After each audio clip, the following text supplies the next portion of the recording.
So you've written two books. One is Losing Your Virginity and one is Finding Your Virginity. And in those books, you describe this incredible path, how you've gone from very modest meanings to this great wealth. When you started life, you were not a great scholar as a young boy because you had dyslexia. When did you realize you had dyslexia, and was it a problem for you early on? In conventional schooling terms, it was a big problem. I mean, I would sit at the back of the class, look at the blackboard, and it was just a jumble. And I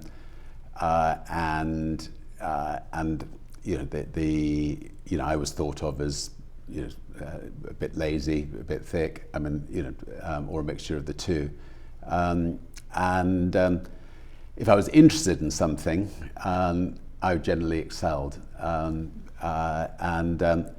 And what I was interested in was what was going on in the world.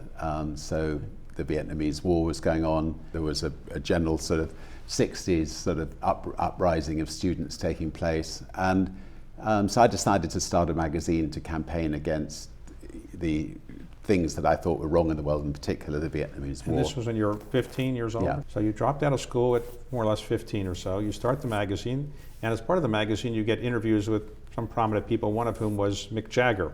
Or is it hard to get an interview with Mick Jagger when you're 15 years old? Do you know, I think in some ways, if you're 15, you have a better chance of getting interviews with people than if you're 30 or 40 or 50. I would just turn up at people's houses and doorstop them. And because I was young and enthusiastic, they generally took pity on me. Ultimately, you decided to start a record company. Where did you get that idea from, and where did the name Virgin come from? Why not Branson? We were sitting, 15, 16 years old, we were sitting in the basement with a bunch of girls, and we were throwing out ideas, and we got down to either slip disc records because of the black vinyls that always had scratches and slipped, or Virgin. And one of the girls laughed and said, "Well, we're all virgins, and you're virgin at business. Why don't you call it Virgin?" Did she get a finder's fee for that idea or not? I can't remember who. If she's out there, she can. I'd be delighted to give her one. It's very fortunate because we've gone into so many different sectors, so many different businesses. We've been a Virgin, in all of these different sectors, and slip disc airlines would not have probably been a wouldn't good. have worked. So you start a record company, and initially it's a record a retailer, right? Yeah, we started. Actually, initially it was a mail order, selling records much cheaper than anybody else had done, and then so we were the first people to sell records at a discount, and then there was a mail order strike for 6 weeks, and so we went looking for a very, very cheap music store in Oxford Street. Then you start building Virgin mega stores, gigantic stores, and you had a lot of stores in UK and other places. How many did you have at one point?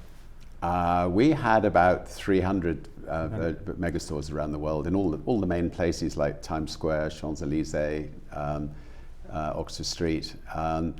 At the heyday of when music was really all that young people did. I mean, before games, before mobile phones, before all the other things that young people did. The success was the Virgin name, your self-promotion of it, or you were selling things cheaper than other people? What was the... So Virgin was synonymous with music credibility. So Frank Zappa or the Rolling Stones. I mean, so we had a very credible brand. And one day.